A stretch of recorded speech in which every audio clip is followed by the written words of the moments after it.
أعوذ بالله من الشيطان الرجيم بسم الله الرحمن الرحيم أعوذ بالله من الشيطان الرجيم بسم الله الرحمن الرحيم Assalamu alaikum wa rahmatullah. So today is our 8th class of the internship series that we are doing right now at Anafe. We will be discussing lots of things today as it relates to the architecture of PCI DSS and how and what our students needs to do and what they need to cover, so on and so forth, right? When we started this project, we went through many different things. One of the things was basically, give me 1 minute. We went through people. What are the key people who are involved? The processes. There are lots of processes that we'll be building upon. The policies, lots of policy documentation. And these policy documentation can only be completed if we know exactly what is the architecture. What does the organization flow looks like? Who is responsible for what, when, how? Now, we will be completing these documents from ground up, but there will be some certain processes mentioned within the documents which are going to be generic. Because, for example, in an organization, when someone needs to complete a change management request, what happens to the flow? What is the flow of that change management request, right? So we will be going through all of those things. However, today we will be taking a deep dive into technology side. Now, I will be discussing today in today's class at a high level the key requirements of PCI DSS. So when we are building up a PCI DSS network, what are the key things, right, that we have to take into consideration? Now, this whole project is a very important project. If I just type in PCI DSS, right, and I type in basically go into the job section, let me show you, right, and type in worldwide, right. This is a very important data for you to see, or credit card, right, or cloud computing. So let me show you something. So I'm sitting on a LinkedIn website right now, and this can be anything, right? And I just type in credit card worldwide. Or if I go to Indeed Global, right? And if I type in on the global side, how many jobs are there? So whenever you're studying something or doing something, always look for the jobs. What are the jobs available? So if you're in UK or if you're in US or anywhere in the world, just go onto these websites and just search for PCI DSS. So just type in PCI, DSS, right? That's how people write it down. So you will see what kind of jobs are available, or just type in like this, right? You will see 2,000 jobs available, or just type in credit card, right? You will see 96,000 jobs available, right? So there's a lot of things that we have to look into consideration. PCI DSS is one of the core jobs that is followed by every bank and business, or financial processor. Like whenever you go into BFSI, banking, financial services, and insurance companies, you will find PCI DSS.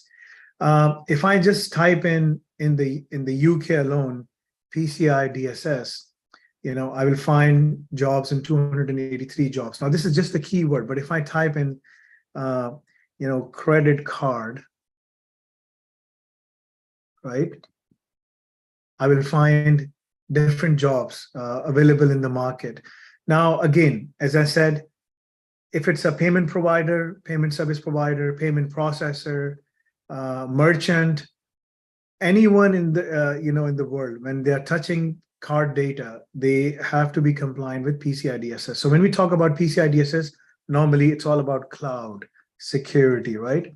So that's where it comes in. And when we type in cloud security, we start seeing the jobs. Normally, these jobs, they go hand in hand with each other when it comes to cloud.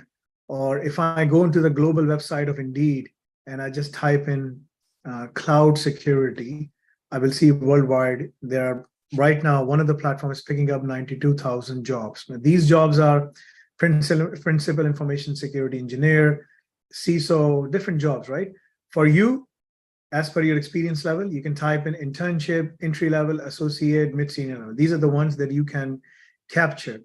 And those are coming up to around 78,000 jobs out of 95 something, right? If I remove all these things, reset it, it shows me 92. So out of 92,000, almost you can see, these jobs are at 78,000. So more than, I would say 85% of the jobs are for normal, for entry level, you can say, or you can say it requires minimum experience or associate level. Even if I remove mid-senior level, these are for the managers and stuff like that. So if you already have some IT experience and you can go for these jobs, but for the associate and stuff like that, these are the jobs that you can see, right? Cloud security engineer, hybrid, remote, Mississauga. Because I'm in Canada, it is picking up those jobs from the Canadian perspective. But if I go in and if I type in these, then it will start showing me jobs elsewhere in the world as well, right? So you can see most of the jobs they're showing me, it's in Canada, remote, Montreal. So India, Azure Cloud Service Professional, that's another one. So what you're learning here is going to be very, very important for you, because if you can work in cybersecurity, if I just type in cybersecurity right now, right, or NOC engineer or whatever the case is, you will see, and if I remove these things, reset and show, almost 153,000 jobs are available worldwide. And if I just go into US, and if I type in the US, then it will show me, further 22,000 jobs, right? There's a lot of research done worldwide, what kind of jobs are available right now in the world. And just in US alone, 1 million US jobs, 1 million jobs in cybersecurity goes unfilled. Like, for example, they are looking for people, but they can't find people, right? So what you're learning here is going to lay down the foundation for you to pass any interview you want to go for.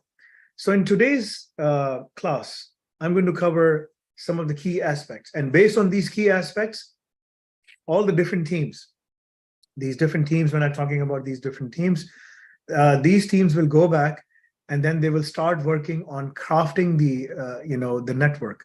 So for example, if we talk about different application processes that we'll be utilizing, different policies and procedures that we'll be requiring, the processes documentation. So there's a lot of things that we'll start doing, and we will start doing them block by block, chip by chip, one by one. We will start tackling those challenges, right? Because there's a lot of things that we have to document. Again, normally the implementation process of PCI DSS in one firm, which is a medium-sized firm, takes 1 year, 1 to 1.5 years. It takes that long. If you want to implement ISO 27001, which is something that we'll be doing, because you'll be completing all the ISO documentation here. Because if you look at it, all the documentation templates that you'll be filling out will be ISO 27001. Because if you comply with 27001, you comply with all the other requirements. But this will take at least 1 year to 1.5 years. If the organization is too big and the scope is too big, then this goes bigger. And this can take up to 2 years, 2.5 years. It all depends. So today I will be talking about the scope of PCI DSS project, right? And we're going to keep it to the payment service provider on AWS cloud. So we are not going to talk about what happens at the data center. We will only be talking about building up this network in the cloud, right? So that's the one thing that we'll be discussing. This will be a high-level diagram that I will be going through. Now, there is already a network diagram that we have, which is, let me show you that, right? Because this whole project is of 6 months, right? So 2 months have passed away. This is the 8th class. We have been going through back and forth. So roughly 2 months have passed away since we started this thing. Like, I'm not counting the days I was not here, right? So this is the network diagram we have. This is the high-level network diagram that we have, right? This is the one. We will be going through this thing, but in a different way, because you cannot understand this network diagram. So I'm going to make this network diagram into something that you can understand, right? So we will be going through that in an easier fashion so that you can understand what is this network diagram. If I have to understand this network diagram, where do I have to look? What do I have to look for? Whom should I ask questions? And that is why we noted down the people, the processes, and the technology. The people are the ones who will be responsible for each and every different aspects. So when we are crafting this network on the AWS cloud, and we are putting in these different technology pieces, people responsible, those will be the people responsible to maintain, right?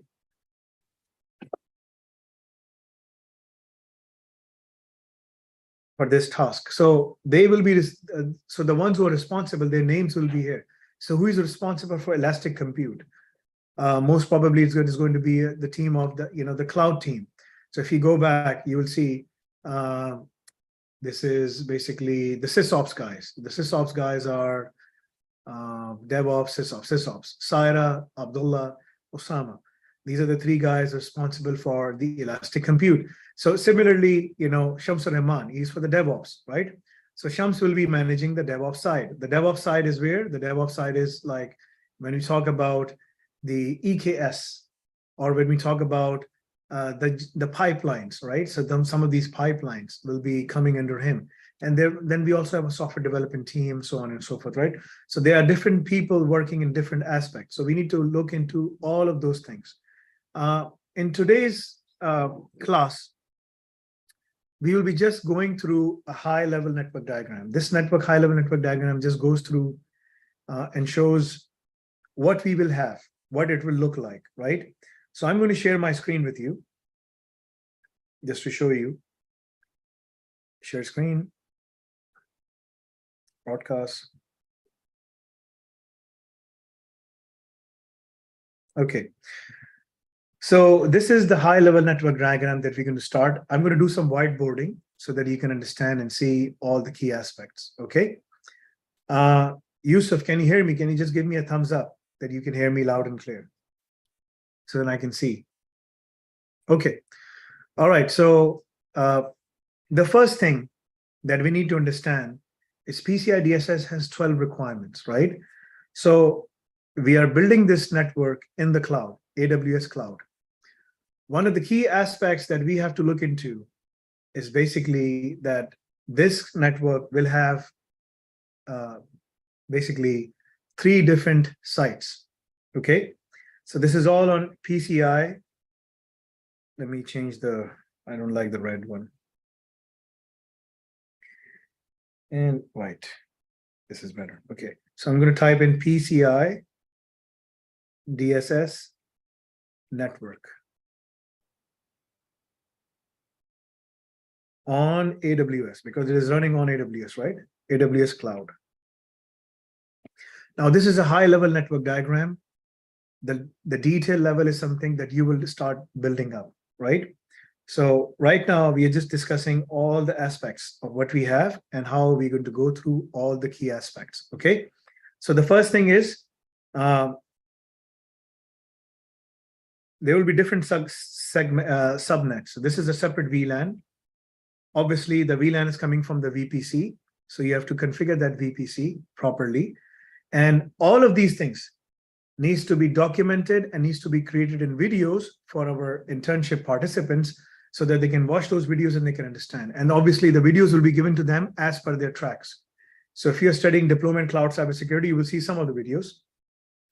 What you'll be able to see, we'll be able to show you as we move forward because all the videos will go into a different list. So Yusuf, you have to maintain a list in Saira, and you have to show these are the videos coming in DCCS student, Deployment Cloud Cybersecurity. These are the videos coming for Diploma in DevOps, where they can watch this and this both. These are the ones coming in SysOps. They can watch SysOps and DCC.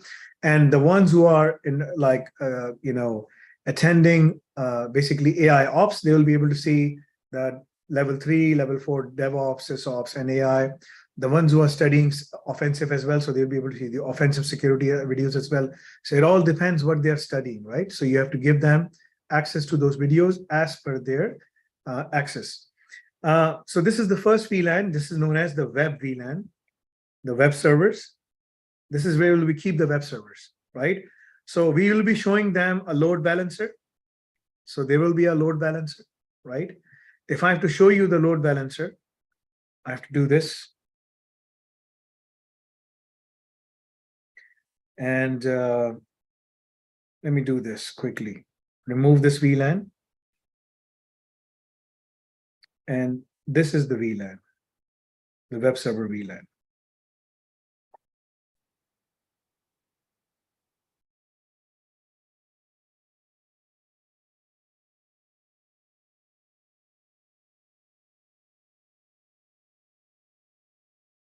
Okay, so this is the web server VLAN.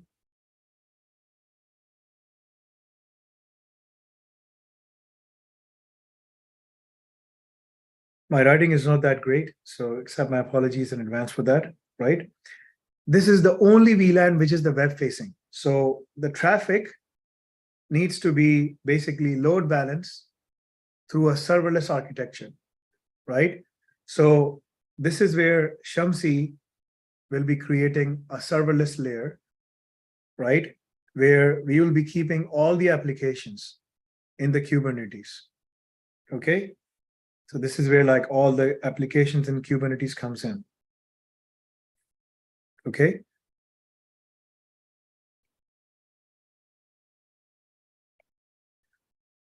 All of these applications needs to be processed, needs to be kept in a serverless architecture. Now, how we're going to do this thing?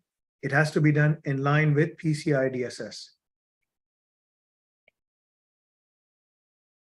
Because these servers will be running on a web server VLAN. This is where like the Kubernetes infrastructure will be sitting, and all the applications, the payment applications will be running like in a serverless architecture mode. If you go back to the to the network diagram that we sent that I showed last time, that's exactly what we will be doing. So there will be basically a security layer of that. Now we will also have a WAF, a web application firewall,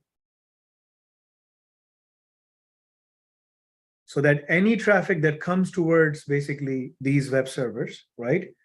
These web servers, and that's where the applications will be load balanced.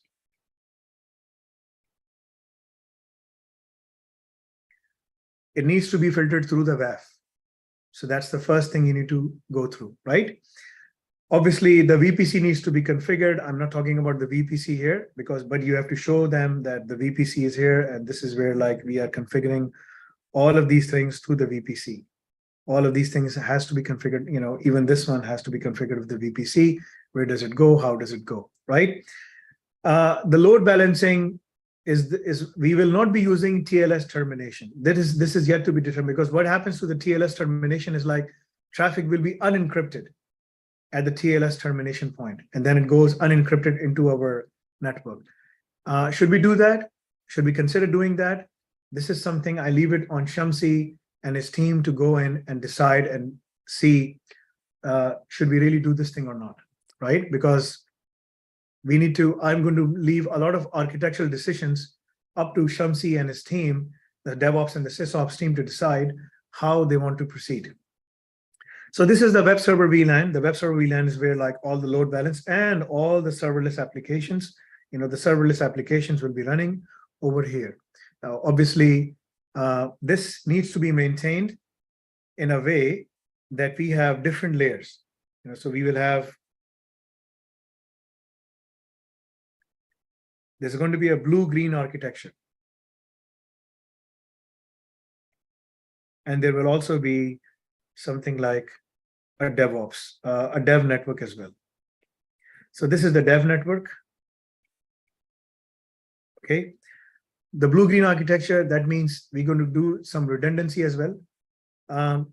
It provides us a lot of redundancy. So we will be running, the green one is the active one. Okay.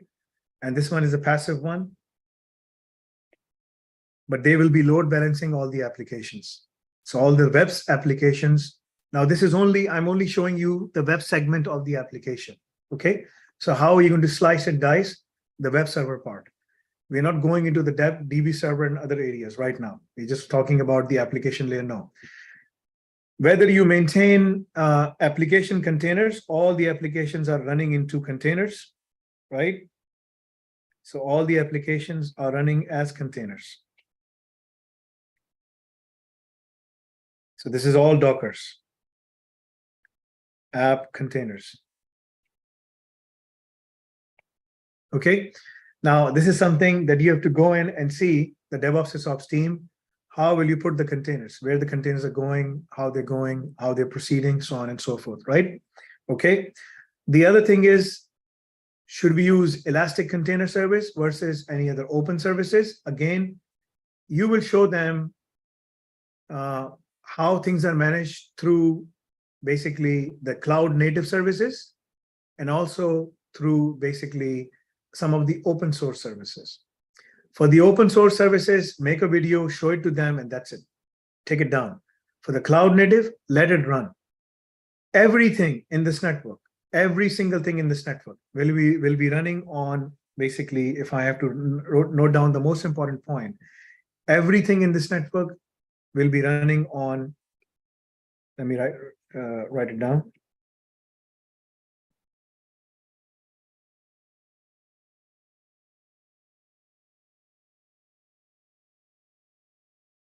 Everything in this network will be on Spot and micro instance, where possible. Because this is something that we are building up for people to see, feel, understand, experience the network, how network is running, what we are doing, etc., and while we are documenting, and we will let this thing run there. People can go in, they can log in, they can check the configuration services, they can check the configuration. They can't restart, they can't do anything, they can only check, they can only see, they can only touch, but they can't do anything else, right? So everyone will have access to that. But however, if anyone wants to create and replicate the same network themselves, then they can buy tokens from us. They can buy Amazon credit from us and they can do it, or they can register their own credit card with Amazon and they can do it by themselves. It's up to them. Going through us, we give you specific credits, right? So that you can only spend those credits for that lab only. That's it. Beyond that, once your credits are expired, then we don't charge you anything, right? But this is a production network. So we'll give you access to the production, to the infrastructure as a code. You can go in and you can do all of those things, right? So everything needs to run on Spot instance. That's one. Everything is going to be Linux based where possible, right? Everything needs to be Linux based. All the solutions, the security solutions that we're going to use, there will be a combination of open source and cloud native. Show them all the open source services, but also show them some of the cloud native services as well. Now, we have a secret weapon here. The secret weapon is our R&D data center. So we have an R&D data center. That R&D data center is available, and this will be configured through its own VPC. It has its own firewall, right? It has its own, I think it's a open sense firewall. It's an open sense firewall. So you need to configure basically a VPN tunnel.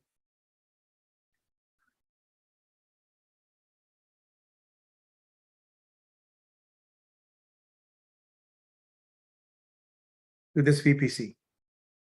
Okay, so there has to be an IPsec tunnel that you have to configure so that the VPC tunnel can see the specific layers, not everything, but the specific layers. Okay, so you can run all the open source solutions, open source security solutions, whatever you install, whatever you do, you have to make videos out of them. And you have to show them to people, our interns, so that they can go, they can experience, they can get their hands dirty, they can run some of the reports. That's what they can do only. That's it. For the cloud native, whatever solutions we run, we can only show them the configuration. They can't do anything else because cloud native is live. And if they mess up anything, then obviously that will create more problems. Okay. This is just a web layer. Today I'm only talking about the web layer aspects. I'm not going deeper into anything else.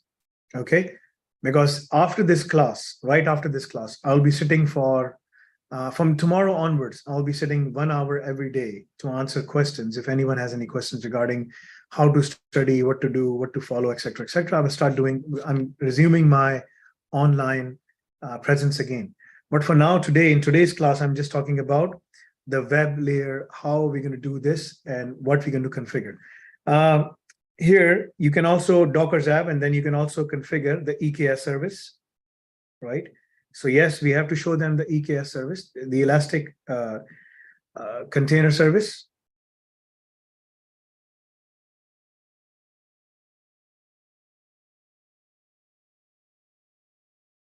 Okay, so Elastic Container Service will be showed to our students what they are, how we're managing all the containers. And then the other thing is going to be our platform for managing the Fargate container platform. You have to show them that as well.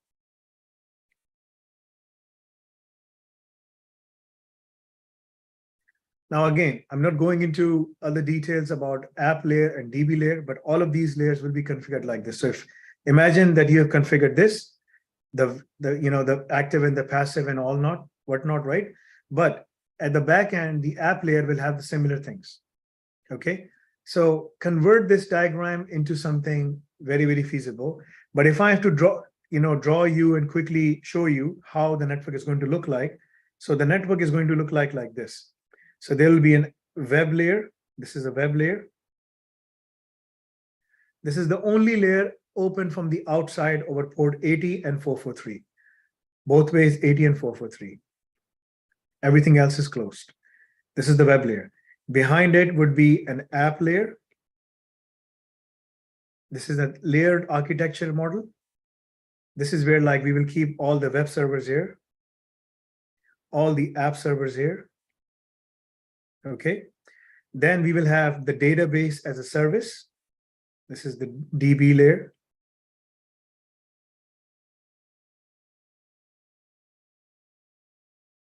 Everything will have its own subnets. Internally, each machine should only be able to talk to each other on the private subnet. Only these machines will have public IP. Only these ones will have public IP. Okay, nothing else. Everything will be internal. All of these things are internal. This is all 10.10. This is all 10.10. Internally, this is 10.10. Externally, this is all internal. Okay.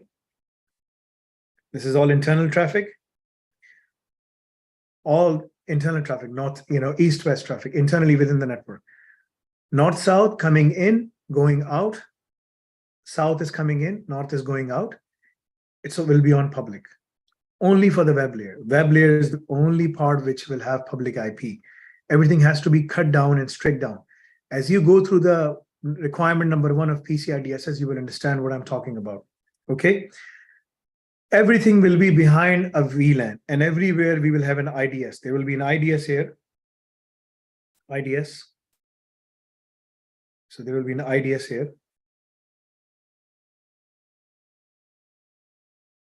Sorry about that.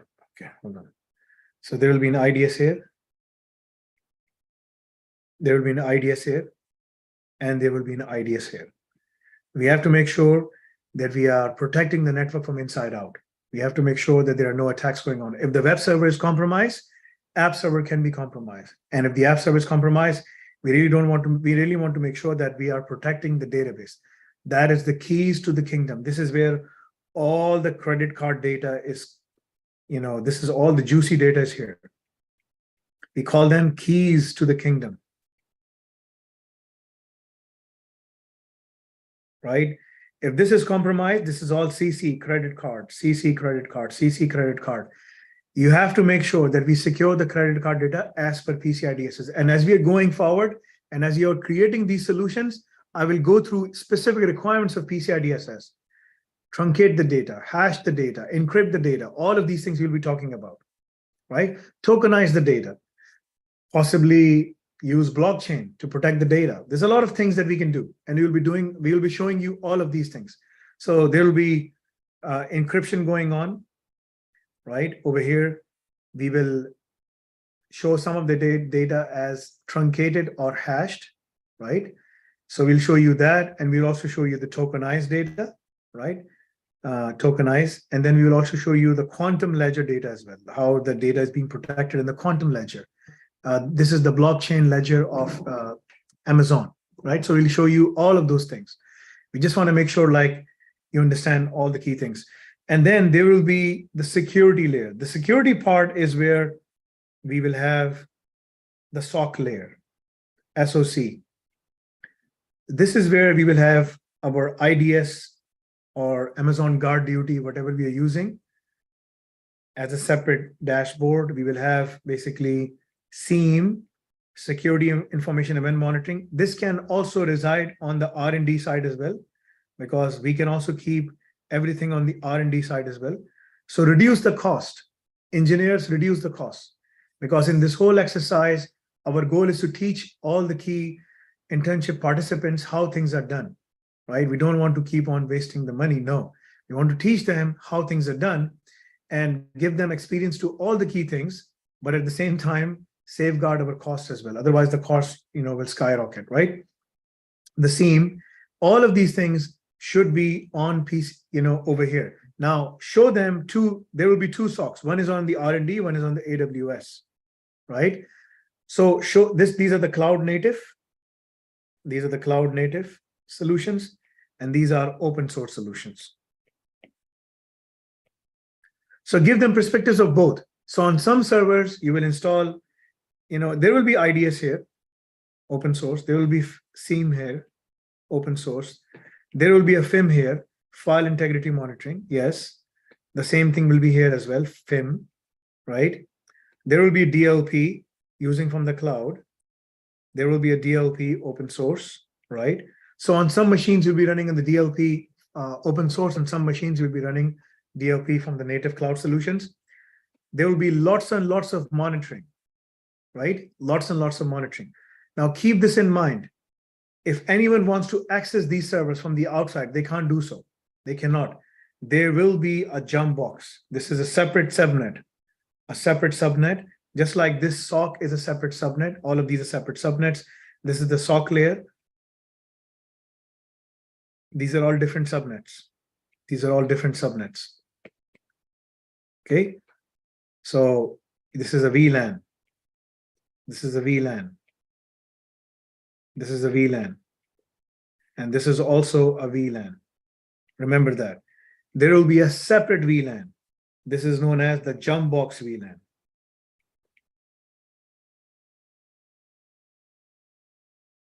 The jump box VLAN is for maintenance purposes. Anyone who wants to do any maintenance to web layer or app layer or DB layer, this is where they're going to come in.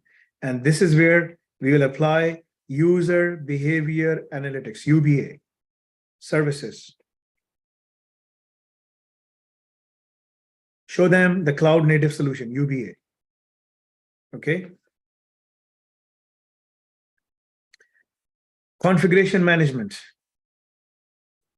Here, we'll use some of the open source solutions as well. Configuration management, UBA.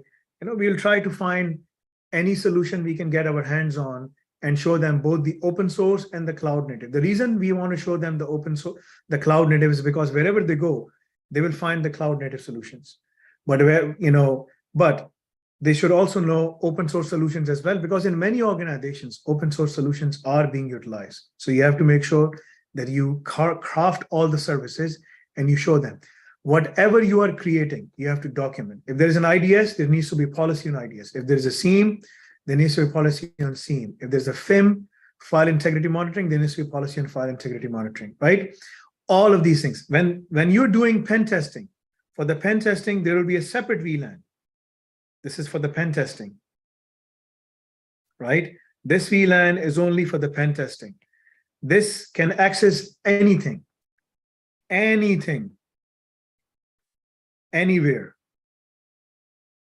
right? So that the penetration tester can come in and they can test all of the things that they want to test, right? Just give me 1 minute, please.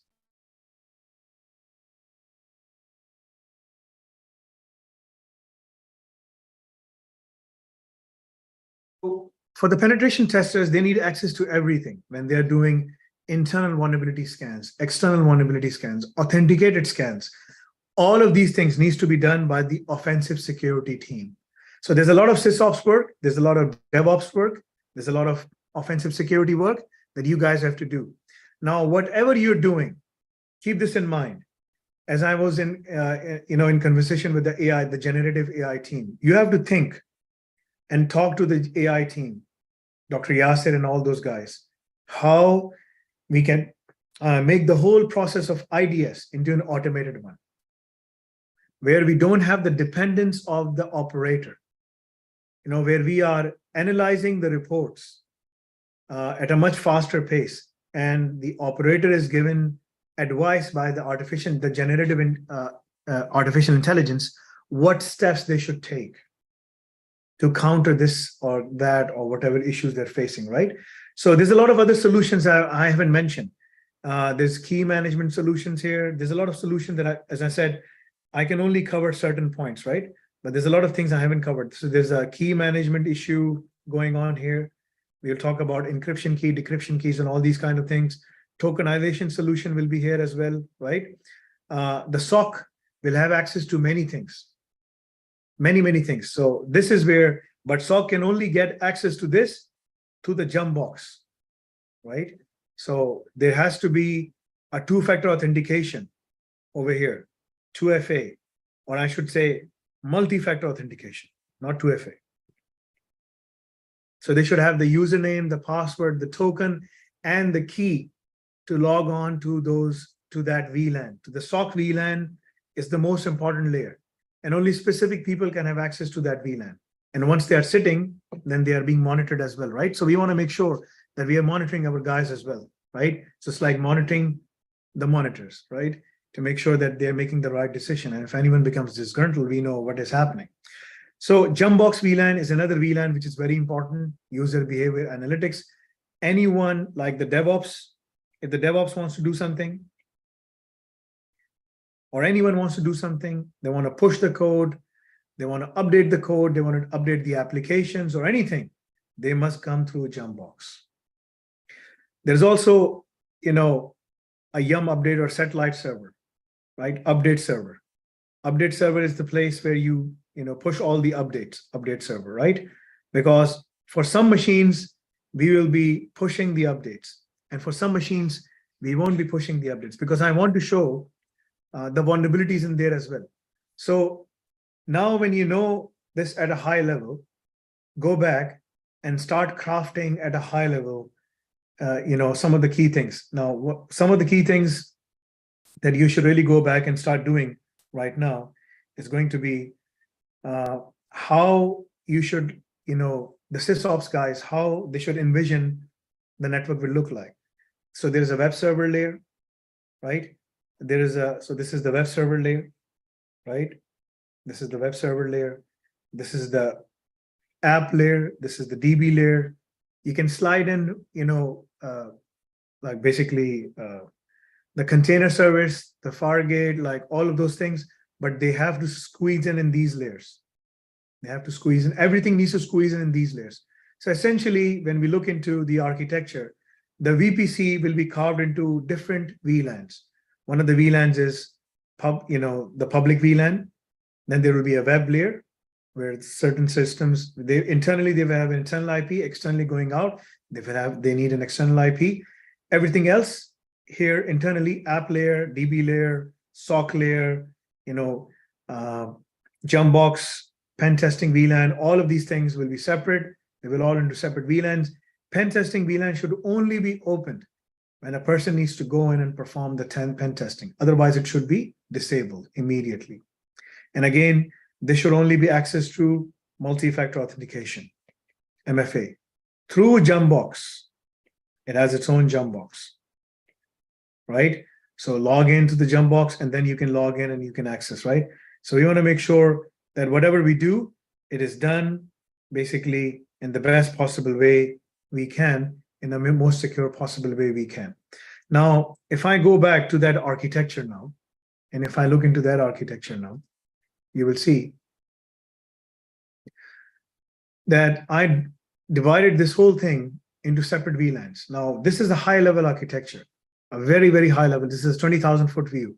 This talks about CloudWatch logs, which is the seam, kind of a seam, not the complete seam. NAT gateways, this is all, NATing internally. Amazon Guard Duty IDS, this is all the IDS of Amazon, Internet Gateway going out to the internet. The DNS architecture is here as well, right? Commercial PCI rule set, we'll be using AWS Amazon WAF on the outside, but we can also look into Cloudflare, whatever is cheaper for us to use, okay? All of these applications will be test applications for the payment processing. So ask Shahir to give you test applications that you can run on these things, which is like a website which processes credit cards, where you can insert the credit card and process, but mention there that this is a test process. I mean, test page, don't insert any actual cards. I don't want anyone to be inserting their actual credit cards in there, right? So we just want to make sure like people don't make mistakes, because you'll be surprised what mistakes people can really do. Elastic container service, Fargate container, all of these things. That's what we will be covering, right? So next time when the team is meeting, they have to show me some of the aspects of what they have done, how the network really looks like. And then based on that, I will tell the team what they need to document and how they need to document. And then we'll start going in and start documenting everything. Whatever comes from Shahir, whatever comes from DevOps, whatever comes from SysOps, whatever comes from any of the team members, they must ensure that they document everything.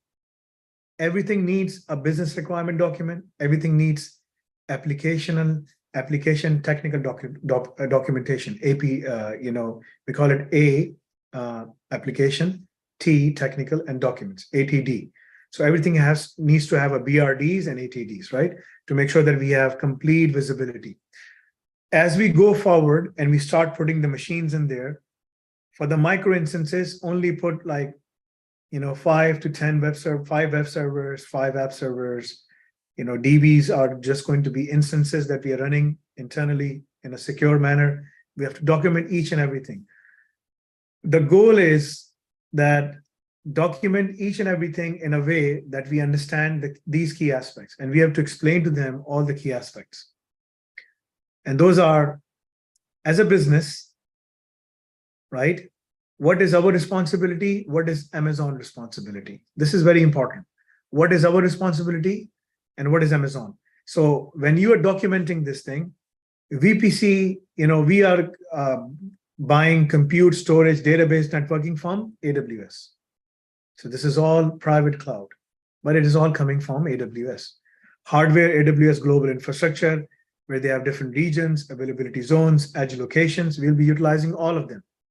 So have basically 2 instances, 2 different regions.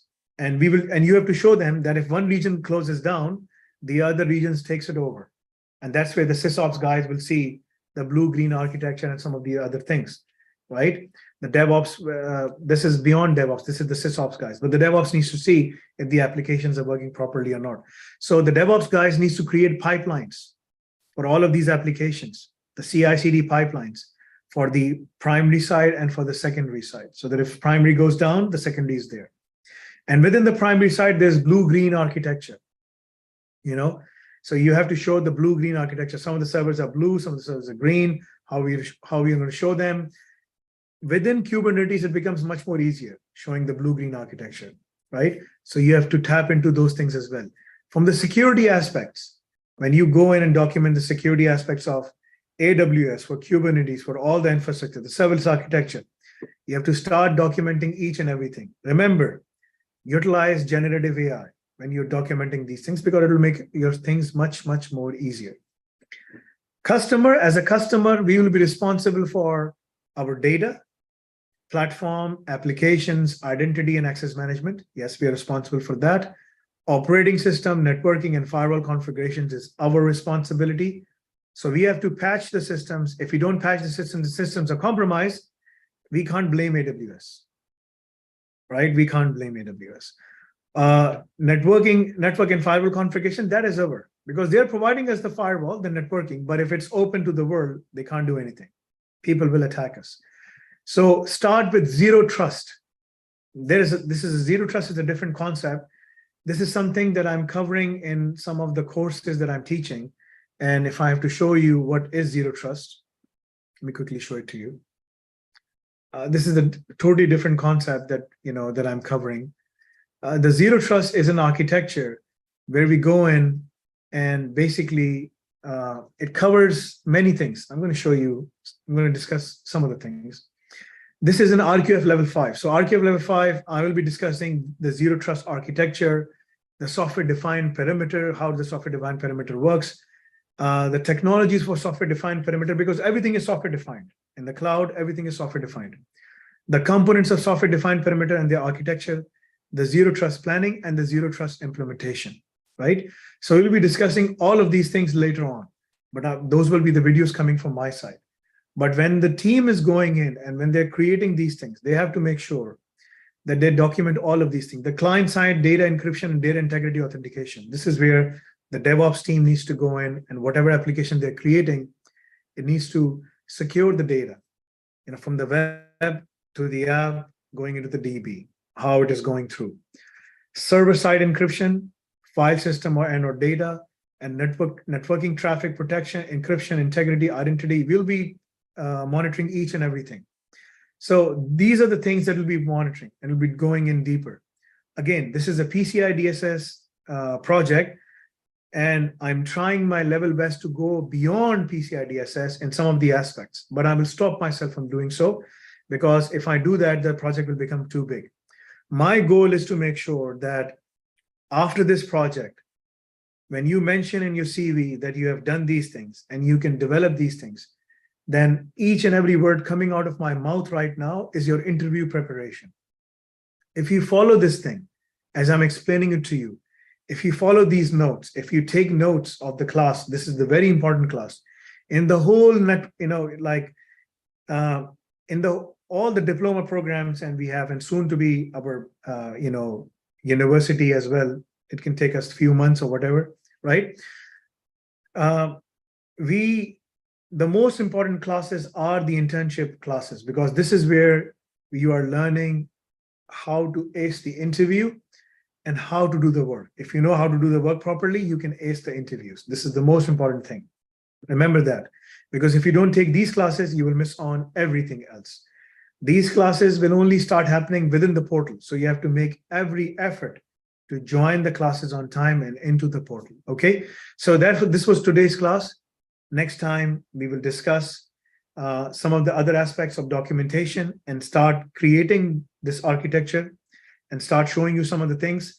Whatever videos you will see another sheet shared with you that whatever we are creating, we are placing those into those classes so that you can log in and you can see all the key videos, how this whole architecture is being crafted upon on AWS, how we're doing that, how we are carving it out, how are we setting it up, how are we configuring all of these things. You'll be able to see all of these things in the next 2 weeks' time. The next week, you will see some of the things, but in the following week, I would say in the September 2nd week, you will start seeing more and more and more.